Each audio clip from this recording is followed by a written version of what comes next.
Okay. But as far as my question, topics like the existence of dinosaurs, which has been very entertaining saga up until now, I just would like to know what you guys think about how the Great Pyramids were made.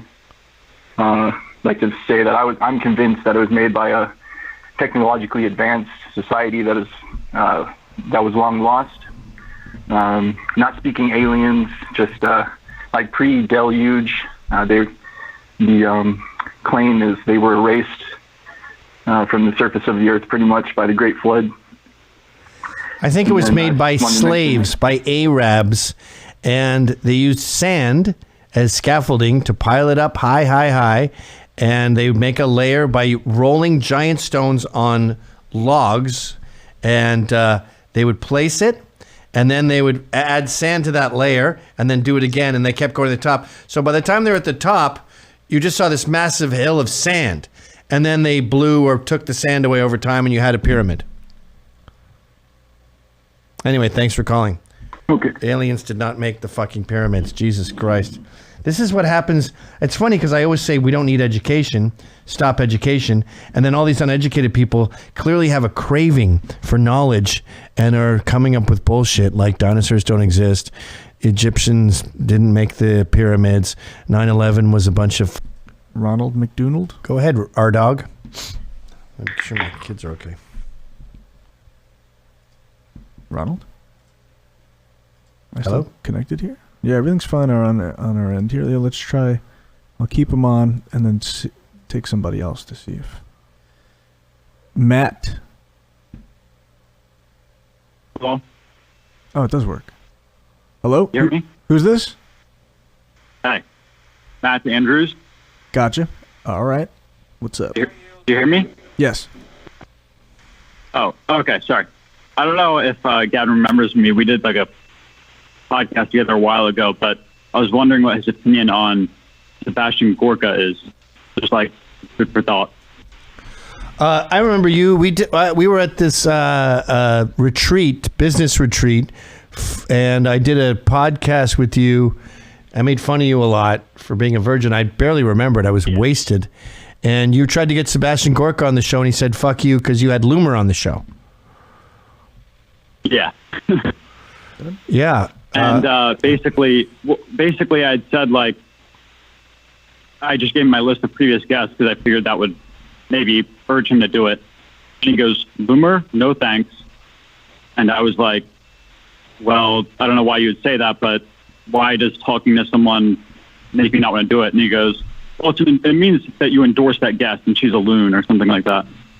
And then I sent it to Laura and she was like, yeah, he's always been an asshole. So I was wondering what you thought. Yeah, I don't know Sebastian Gorka very well. He seems like a pretty cool guy. The few times I've hung out, spoken to him. But I do resent this concept of having a guest makes for an hour and a half. It's painfully boring. Anyway, thanks for calling. Sorry you didn't get Gorka. Got a long way to go, my friend. I'm going to try Ronnie. Ronnie. Or Tom. 10,000 hours, Matt. 10,000 hours. You've been doing this for like, what, a few months? 718 number. Look at Nardwar, the human serviette. Look at how much work he's done. British Columbia, Canada.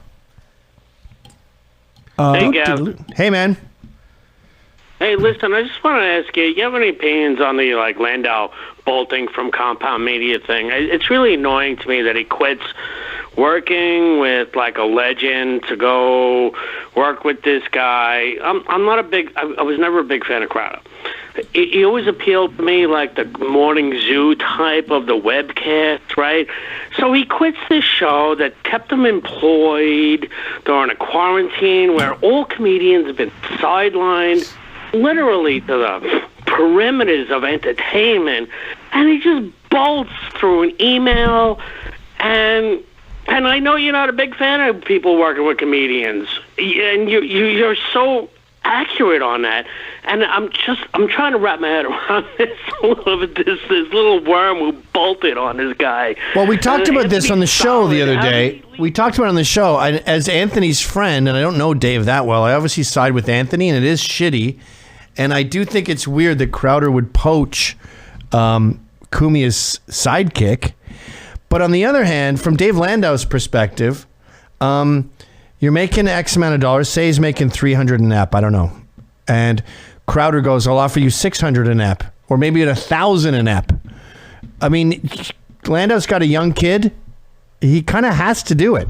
That's business. If someone makes you a better offer, you got to go with it. Is Anthony not moving as well? He's moving to North Carolina or South Carolina soon. Yeah, what does that matter? Well, I mean that because Dave then has to go there, or they would do it remotely. So Crowder's in Texas. Yeah, I understand that, but like, that's kind of like in limbo. But Ryan, so he has to move either way, is what you're saying? Yeah. Yeah, I get it. So your point's retarded for a change, right? Yes. Yeah. We talked about this on the show yesterday. Look it up. Thanks for calling. I mean, that's what happened to me. I was offered 11 times my salary to go to Blaze. I was like, okay. I said to, you know what I did? I said to Keith, I go, I just had this offer. Let's say it was $10. You're paying me $2. If you came back with $8, I could say fuck off to the $2. But you need to get within the same universe as this offer. And he's like, can't do it, dude. And I said to him, what would you do in my shoes? Do. I can't remember what he said, but I would be a bitch if I refused an 11 times offer. But I really wanted to be Anthony's sidekick. I actually offered my services up many times before my Blaze gig, but he didn't want me. I think it probably because we're both kind of alphas, so it would be like the Superman and Batman show, and that doesn't really make for because we're both competing. You need a Batman and a Robin, or in our case, a Goliath and a David. Right. Remember the Artie days? Yeah, that's interesting because Artie was kind of a Batman. It was a Superman Batman with him and Artie. Well, he had a Batman. He was the Batman as far as reputation goes, but he wasn't. I think he was more of a Robin in the. But I think Artie was such a drunken fuck up and such a meandering mess that it was clear Anthony was leading the show. Right. So it was like Superman and Batman after being hit by a truck. But if Artie was on his game 100% and had like a large breakfast and no heroin that day, he might be. What's Artie up to these days? I hear he's in his mother's basement doing absolutely nothing. Maybe. Is he doing heroin? And more importantly, does he have a septum? Probably not. Like, I want to take a night course in nose jobs so I can get in there and just add whatever they put up here, a little piece of plastic. I mean, I could use part of my... I could take the cover off my phone. I could take an L shape off my phone and just stuff it up there. His fucking nose looks like something out of Disneyland. Look at that. Click on that. Look at that thing. I mean, fix that. Yeah, I've actually never Look at seen that fucking picture. a nose like that before, oddly enough. That's he looks like he's at the zoo and he's pushing his face up against the glass to get a better look at the polar bears. Dude, fix that. Please. Did I ever tell you about Tony Curtis? I'll pay for it. If we did a GoFundMe and said we're sick of looking at this deflated sleeping bag of a nose, we'd raise $1 million overnight. Fucking Jesus. I don't care if he retires or even dies, but I don't want to see that weird bag of potatoes in the coffin. Yeah, what if just whoever does the coroner or whoever? Yeah, hey, coroners, if you ever get Artie Lange's body, can you put a toothpick in there or something? Put some tissue paper, anything. All right, next call. Max. Or Mac. Sorry, that's my bad. Click. Mac, you're on the line. Hey, boys. Hey. Hey, so we all know that Gavin has his greatest hits, and I think Ryan might have a potential one that he doesn't want to admit. Uh-oh. My friend died. So Say that often. the only time he's ever told this story was, I think, when it was the audio-only version, and he's never told it since, and he owes it to the new viewers to tell the On Your Feet Soldier story. Great point, caller. Thank you for calling. Okay. I just, I get a lot of comments that say "On Your Feet, Soldier," and I'm numb to it. I forget. I forget Just the context. tell the fucking story, please. But the other day when I saw it, I was like, "What was that from again?" Or not? What was that from? But like, why do people keep saying it? And it's because of the cringiest story of my entire life. And my grandfather was drinking. Let me just interject. When a Puerto Rican says their grandfather, think of your father. Like the guy's 50. Yeah, he's a young, spry man Yeah. who could just kick ass. Yeah. And so he was drinking. This was years back, but he's been sober for a while now. But he was drunk, and he was feeling like a little suicidal. He was talking about suicide, right? And so and then my grandmother, she's like, Ryan, come upstairs. Your grandfather wants to talk to you. He's really in a bad way. And I was like, what's the matter? He's like, he's talking about like killing himself. And so I was like, oh my God. Well, was there a particular event that had made him sad? No, I think maybe the drinking and the memories, and maybe doing regretful stuff throughout the years. There's